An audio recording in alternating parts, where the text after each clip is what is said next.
মমতার তৃণমূল বনাম নব তৃণমূল। তৃণমূলের নাম লোগো ব্যবহারের লড়াই এবার থানায়। 4 থানায় ঋতব্রতদের বিরুদ্ধে অভিযোগ। প্রগতি ময়দান, কালীঘাট সহ 4 থানায় মমতা তৃণমূলের অভিযোগ।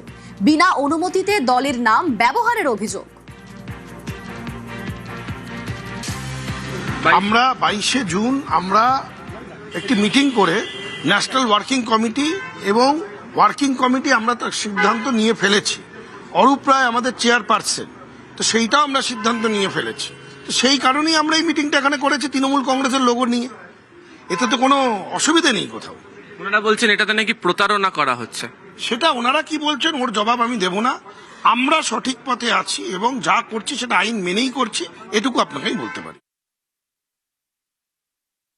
গোটা বিষয় নিয়ে কটাক্ষ করেছেন মন্ত্রী দিলীপ ঘোষ।